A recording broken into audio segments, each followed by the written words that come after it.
Hello dear students. आज का जो हमारा टॉपिक है वो है कॉन्सेप्ट ऑफ अथॉरिटी या सत्ता, या इसे हम अन्य नाम से भी जानते हैं, जिसे कह सकते हैं प्राधिकार। इंग्लिश में हम इसको अथॉरिटी कहेंगे। राजनीति विज्ञान के संदर्भ में जब हम सत्ता की बात करते हैं तो इसे सामान्यतः विद्यार्थियों के द्वारा कभी कभी शक्ति शब्द के द्वारा या कभी प्राधिकार और कभी औचित्यपूर्णता, इस संदर्भ में कई बार संदेह उत्पन्न होता है विद्यार्थियों को कि ये शक्ति क्या है, सत्ता क्या है, प्राधिकार क्या है, औचित्यपूर्णता क्या है। इस तरीके से उनमें थोड़ा कन्फ्यूज़न होता है। ये संदेह होता है कि आखिर शक्ति सत्ता है या सत्ता वैधता है। तो इन टॉपिक्स के माध्यम से हम ये समझने की कोशिश करेंगे कि शक्ति में और सत्ता में और वैधता में ये तीनों अलग अलग हैं। जैसा कि हमने इससे पूर्व के टॉपिक में ये जाना कि शक्ति क्या है और राजनीति के संदर्भ में शक्ति का क्या महत्व है। हमारा जो ये टॉपिक है इसमें हम समझने का प्रयास करेंगे कि आखिर सत्ता शब्द या सत्ता या प्राधिकार या अथॉरिटी, ये शब्द अपने आप में राजनीति के संदर्भ में इसका क्या अर्थ है, हम इसे कैसे डिफाइन कर सकते हैं।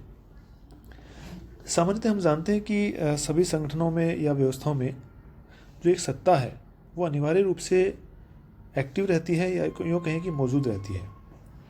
किसी भी व्यवस्था के अस्तित्व को बनाए रखने के लिए और उसको संचालित करने के लिए उसमें जो पहले से निहित है दमन या पीड़न या बल आदि जो प्रवृत्तियां हैं उनका नियंत्रण किया जाए और उस संगठन का संचालन मानव मूल्यों पर आधारित सहयोग से, अनुशासन से और उनकी सहमति से हो कि प्रवृत्तियों के द्वारा जो है उसको संचालित किया जाए।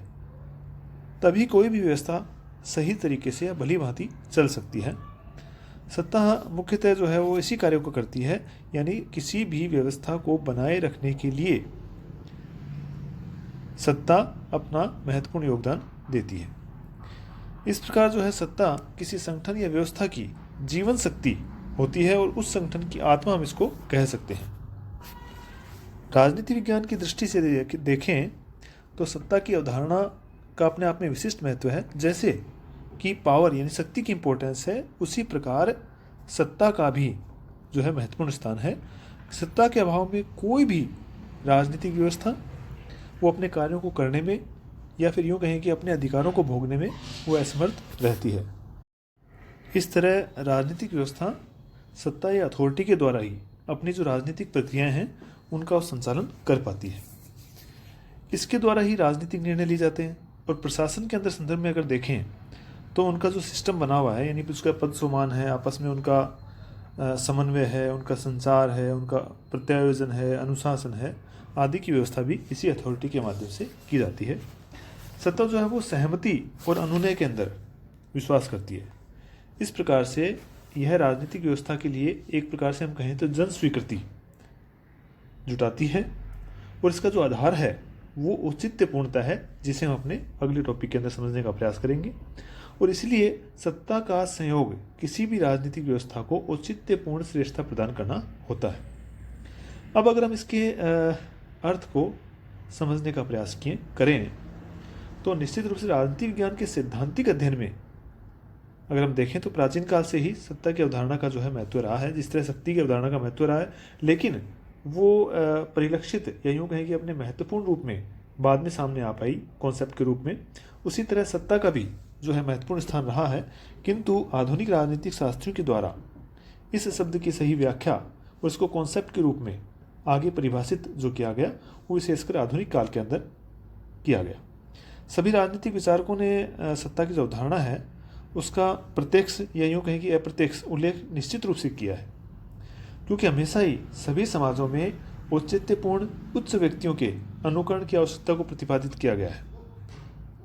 सत्ता की अवधारणा का जो प्रारंभिक रूप है वो अगर हम प्राचीन राजनीतिक चिंतन में अगर देखने का प्रयास करें तो हम सुकरात और प्लेटो के चिंतन में उसे देख सकते हैं। जैसे अरस्तु ने रेटोरिक के रूप में जो सत्ता का उल्लेख किया है। अरस्तु का भी मानना था कि जब सार्वजनिक मामलों के निर्णय के लिए उचित तार्किक प्रमाणों का अभाव हो तब निर्णय को रेटोरिक पर आधारित किया जाना चाहिए। यहाँ रेटोरिक का जो अर्थ है वो अनुनय के साधनों का प्रयोग करने से है।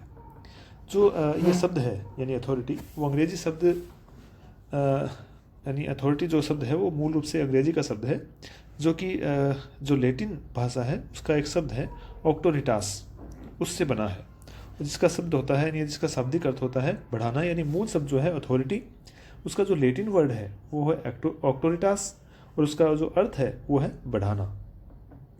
तो रोमन साम्राज्य में सार्वजनिक सभाओं के द्वारा जो पारित प्रस्ताव थे उनको जब सीनेट अपनी सहमति या स्वीकृति प्रदान कर देती थी तो ये माना जाता था कि उन प्रस्तावों को ऑक्टोरिटास प्राप्त हो गया है, अर्थात उन प्रस्तावों को राजनीतिक मूल्य और औचित्यता और कानूनी शक्ति के अंदर उनको पूर्णता प्राप्त हो गई है।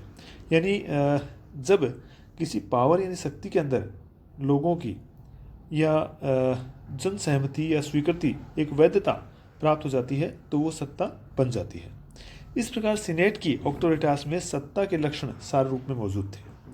अब अगर हम आधुनिक राजनीति विज्ञान जो है वो सत्ता को एक प्रमुख अवधारणा के रूप में मान्यता देता है, जैसा कि हम देख पाते हैं कि जो आधुनिक विचारक हैं जैसा कि हेनरी फेयोल ने कहा कि सत्ता आदेश देने का अधिकार और उसको लागू करने की शक्ति है।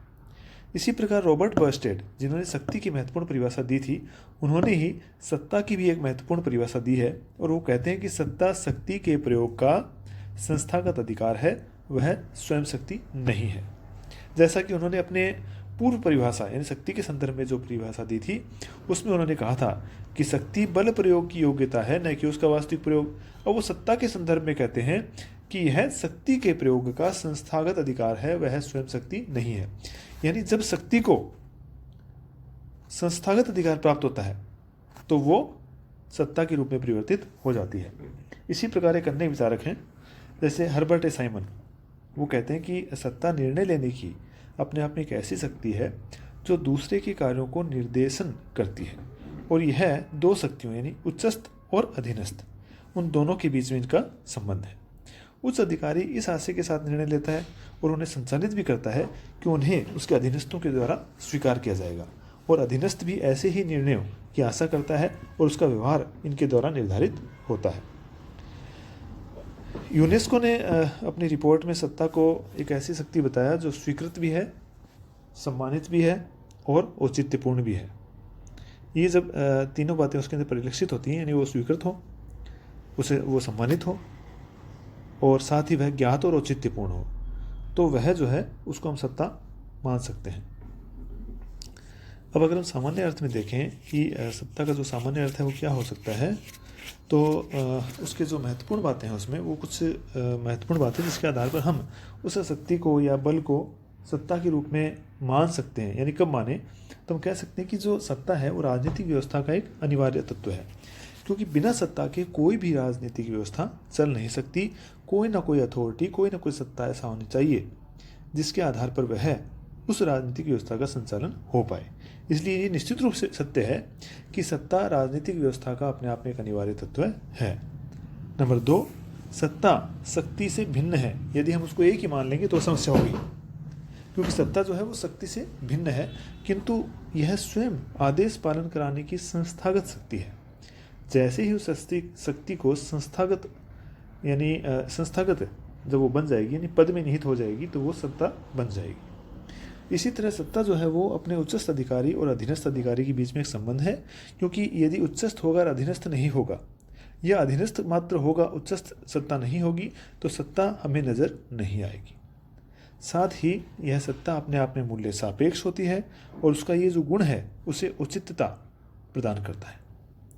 इसी प्रकार मूल्य सापेक्ष और औचित्यपूर्ण होने के कारण जो सत्ता का आधार है वो स्वीकृति और सहमति बन जाता है, क्योंकि सत्ता के अंदर कहीं ना कहीं अधीनस्थों की सहमति और स्वीकृति शामिल है, तभी वह शक्ति सत्ता में परिवर्तित हो पाती है।